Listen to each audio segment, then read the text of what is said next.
love, fun, and story. Welcome to the Galano family. Hi mga Zay, first day ni ngayon ni Driana. It's supposed to be last week yung yung first day niya na iwan ko na siya sa daycare na siya lang doon, hindi na ako sasama. Kaso lang last week kasi nilagnat siya. Tapos nung nawala na yung lagnat niya, inubos siya. So tinawagan ako na naman ng teacher, isang oras lang siya doon. So kinuha ko. Hindi natuloy yung yung start niya na dapat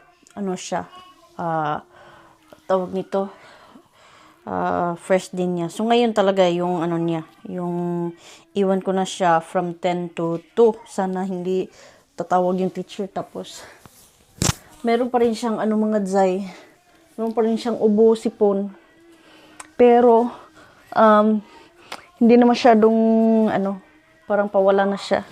Kasi nung first niya, para siyang lalagnatin. Alam mo yung bahing siya ng bahing, tapos ubo siya ng ubo. Pero ngayon, hindi na siya masyado. Ang ikinababahala ko lang is yung after meal, lunch nila, napapatulogin siya. Kasi parang mahirap. Dito kasi nilalagay lang sa kama agad. Tapos hindi kasi sanay siya niya na ganun. Minsan, kailangan ko pa siyang buhatin pag matulog. O di kaya makatulog siya sa didi ko. Wala na. Tapos dito kasi nilalagay ko din siya doon sa duyan namin. Tapos papatugtugin ko siya ng music. So hindi ko lang alam kung, kasi last time nung doon siya natulog, pinatulog siya doon.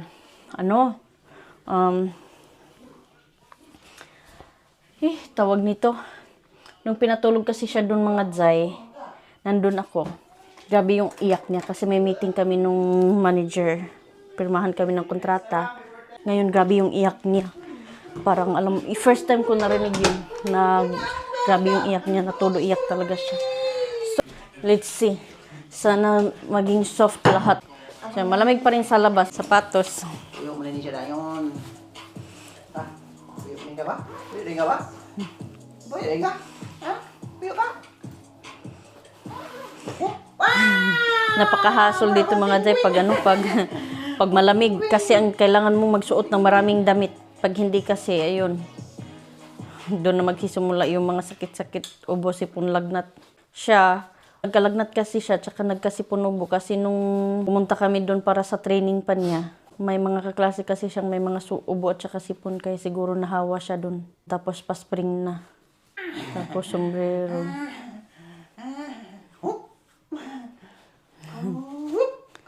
Ay nako, Driana. Babe ka dito, dili ka magsigig nga ha. Sana hindi iiyak Di to. mo cry ha. Muna na siya. Oh, penguin! Yay! Parang penguin. Dada! Sige na, punta ka dito. Ngayon, bilisan mo. Banta na kami. Dito kasi mga Zay, yung mga bata dito, starting from 9 months, kung may trabaho yung nanay, yung mga magulang, walang mag-aalaga, yun yung ina-advise nila na ilalagay talaga yung bata sa daycare. So, kung alas city yung pasok ko, ayan, so dapat ko siyang ilagay doon mga 6:30. Pero dapat bukas yung daycare sana ng alas 7. Pero dahil sa sitwasyon ko na kailangan mo pang bumahe, tapos may mga morning shift ako. May mga daycare din dito mga Zay na 24 hours. Like, for example, kung kaming dalawa ng asawa ko, may mga evening shift kami. Kasi sa trabaho ko, tsaka sa trabaho ng asawa ko, may mga evening shift kami mga Zay. Sa work ko, 3 yung shift. 4 na pala ngayon. 4 morning, tapos yung day shift, tapos evening shift, tsaka night shift. Pero hindi ako nagna-night shift ngayon kasi dahil sa gawa ng may bata ako, so hanggang evening lang ako. Dapat dati nung hindi pa ako nabuntis, magna-night shift sana ako, kaso nga lang nabuntis ako kaya hindi pwede. So, pero kailangan ng certificate from employer na nagpapatunay na pumapasok ako ng 3 shift. Tapos yung asawa ko, dalawang shift, morning tsaka evening yung sa kanya din. Ayan. So, sa amin kasi yung day shift is from 10 to 6. So, pag ganun, kasi yung daycare nila, bukas lang sila from 7 to 4:30. Pero sinabi ko dun sa manager nila na kailangan kong ihatid yung bata, especially pag may morning ako na 7. Kailangan ko ihatid yung bata 6:30 kasi kailangan ko pang bumiyahe. Wala kasi kaming sasakyan mga Zay. At kung meron man, hindi rin tawag nito. Hindi rin ako marunong mag-drive. Ayan. So, plan namin kumuha ng sasakyan din. Kaso lang, wala pang parking space dito sa lugar namin. So, buti, pumayag yung manager. So, pag may pasok ako, kasi si mister, pag may morning shift siya, pero kadalasan talaga morning siya. Kaso pasok niya alas 6 hanggang alas 2. So, kung ihahatid ko yung bata, si mister yung kukuha. So, nalagay ko na alas 3 kukunin na siya. Ganun. Pero pag mag-evening ako mga Zay, ilagay ko siya kasi minsan kadalasan pag evening, alauna yung pasok. So, kung mag-evening ako, ilagay ko siya ng alas 10. Alas 10 kasi yung lunch nila, yung ano pala dyan, alas 11 yung lunch nila. Tapos papatulogin nila yung bata alas 12. Ganun. And so, sa daycare din nila dito mga Zay, libre din yung pagkain ng bata. Same sa elementary. Iwan ko lang sa high school kasi yung anak ko elementary pa naman. So, maybe next year, mag-high school na siya. So, tingnan natin kung libre pa rin ba yung pagkain nila. Nang mga Zay, at nahatid ko na yung anak ko sa teacher niya at nakuha na nila si Yan. Ayan. Pero sabi ko kung may ano, kasi breastfeed pa siya mga Zay. So, tinanong nila ako kung ano yung pag matulog siya ba. Kasi sa bahay, kung matutulog siya, dumididi siya sa akin. Pwede ako magdala ng breast milk. Kaso lang, wala na talaga ako mga Zay. Nag-try ako pero hindi talaga, kunti lang talaga yung lumalabas. Mga 10 ml lang. So, hindi siya sapat. Gusto ko kasi siyang itry ngayon mga Zay kasi next week babalik na ako sa trabaho. So hindi pwede na pag ayaw ng bata, tatawag sila sa akin, maiistorbo yung trabaho ko. Sa bagay, kung may sakit yung bata, pag tatawag sila dito, automatic na kahit aalis ka sa work, hindi mo tatapusin yung schedule mo. May sahod ka pa rin kasi ano yun tawag nito, nakalagay na sick leave pero yung bata, ganito sa kanila mga Zay. So kung mag-sick leave ka dahil masakit yung bata, may sahod ka pa rin. Kasi dito, tinitrain sila maging independent yung mga bata. Matulog mag-isa, ilalagay lang sa kama, ganun. So, si Day sa Adriana, hindi siya ganun kasi hindi siya sanay. Ayan. So, dito nga sa kanila, nilalagay nila yung bata sa crib or may sarili na silang kwarto. Pero sa amin kasi, nag-co-sleep kami. So, yung bata, matutulog katabi namin. Tapos, yung bayad dyan, depende sa income mo. So, sa income namin, sa family of 4, yung dapat yung kikitain namin minimum of 5,900 euros. Pag hindi yan siya aabot sa 5,900 mga Zay, wala kaming babayaran. 0 yung babayaran namin sa daycare. Pero pag lalagpas siya, merong mga percent dyan from 90 ata, from 90 euros to 310 ang pinaka-maximum na babayaran mo sa daycare. So, hindi pa rin siya masyadong, tawag nito, malaki. Pero kung ako yung iisipin mga Zay, kung pwede lang talagang kumuha ng pamilya sa Pinas, no, kahit yung kapatid ko lang sana yung magbantay sa kanya. Kaso hindi mga Zay, hindi pwede siya. Pwede kong kumuha, pero dapat talaga nakakontrata na employee. Ganun. Tapos yung sahod talaga is malaki din. So hindi namin kaya yung minimum dito na 100,000. Kasi kung pwede lang na kahit 20,000 ko yung kapatid ko monthly, kukunin ko. Kaso lang nagbe-base sila sa nagbe-base kasi sila sa law. So, bawal siya. Pwede din yung au pair. Kasi ganon-ganon din yung ano ko. Kaso lang din, hindi ka pwedeng kumuha ng au pair pag pamilya mo din. Dapat ibang lahi yung kukunin mo mga Zay.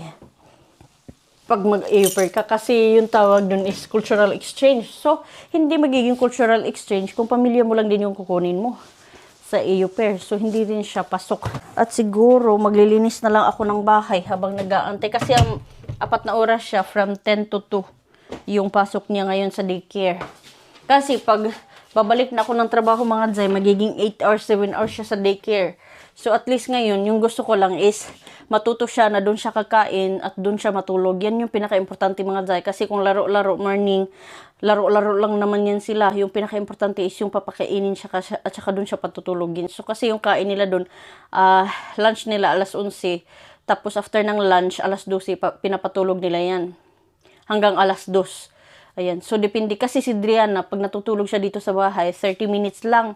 Ayan. So, pero pagkatabi ko siya, or may time na aabot talaga ng almost 2 hours, pero hindi siya palagi na alas 12 yung, 2 hours yung tulog niya. Bihira lang talaga mga Zay, yung alas 2 niya, 2 hours niya natulog. So, kadalasan talaga is 30 minutes to, 45 minutes yung tulog niya. So, sa kanila, tinitrain sila na ganun. Maganda naman mga Zay, kasi tinatanong talaga nila kung ano yung background ni Driana sa family. Like, ano yung mga kadalasang ginagawa niya sa bahay. Nangingilala siya pag may mga ibang tao. Especially na kung yung, na malaki na, yung mga matatanda na ba, na lalapit sa kanya, iiyak na siya, nangingilala na siya mga Zay. But, sa mga bata, nakikipaglaro siya, wala siyang problema. Pero dito sa loob ng bahay, pag may bisita kami, okay lang sa kanya. Pero pag sa labas kasi mga Zay, nangingilala siya, takot siya. Pero ngayon, nung iniwan ko siya sa teacher niya, kasi nandun sila sa labas ngayon kasi playtime nila ngayon, parang recess. So, nilalabas siya. Doon ko siya iniwan sa labas. Hindi naman siya umiyak. Siguro naalala na yung mga hitsura ng mga teacher. Tingnan lang natin kasi parang inaantok. Sanay kasi siya dito mga Zay na natutulog siya alas 10 ng umaga tapos alas 10 ko siya hinatid doon. So kasi sabi ng teacher dapat namin siyang sanayin na alas 12 na siya matulog kasi sa daycare once a day lang sila natutulog. Dito kasi sa bahay is alas 10 ng umaga siya natutulog tapos alas 2 ng hapon. So ngayon need nilang i-combine yun kasi hindi pwede na alas 10 siya matulog tapos from 12 to 2 gising siya. So yung ibang bata natutulog, siya lang yung gising.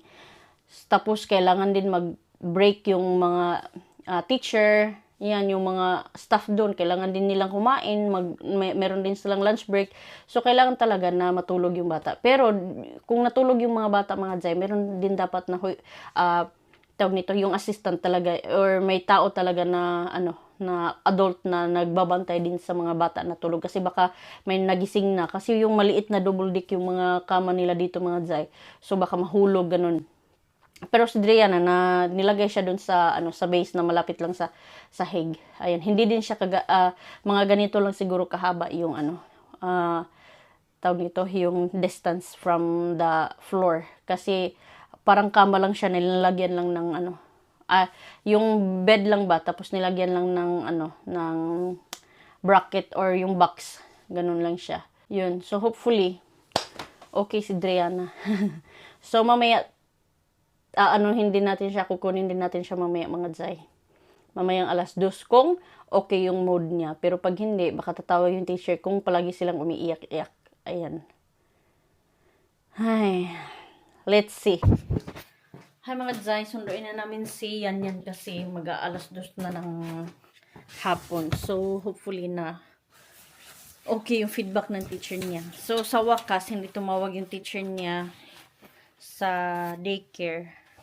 Kasi sabi ko kung hindi nila makontrol si Driana or so kung iiyak siya ng sobra, tatawagan ako para kunin ko siya dun sa daycare. Pero at least siguro na nila na hanapan nila ng paraan. Let's go mga Zay. Medyo umuulan-ulan mga Zay. Ay nako, hindi ako nakapagdala ng payong. Pero si Driana, may yan siya, may tawag nito, yung stroller ba? And so excited na akong kunin siya para makita ko yung reaction niya. And pero bawal tayong mag-video sa loob mga Zay kasi dito privacy nila yung mga litrato ng mga bata, so hindi yan pwede. So papatayin ko lang siya mamaya pagpasok ko na sa loob. Mabilisan natin kasi umuulan. So ayan mga Zay, nakuha na namin si Yan. Grabe yung iyak daw niya. Sabi ng teacher, mga 20 minutes yung ipapatulugin na siya. Tsaka siya natulog. So, sabi nila masanay lang din daw yung bata. Pero, nakakaawa pa ng mga Zay, no? Pero no choice tayo kasi kailangan ko magtrabaho. Kailangan kong bumalik sa trabaho. Yan. Pwede naman akong magstay hanggang 3 years. Kaso lang yung hindi na sapat yung ibibigay ng government sa akin. Siyempre naman, nakakahiya naman tayo na nagpapabuhay lang tayo palagi. Pero 2 hours daw siyang natulog. Ayan. Tapos nung nagising siya, iyak na naman siya ulit. Siyempre, kasi naninibago siya na ibang tao yung nakikita niya pag kagising niya. Malamig mga Jay, mahangin tapos umuulan kasi.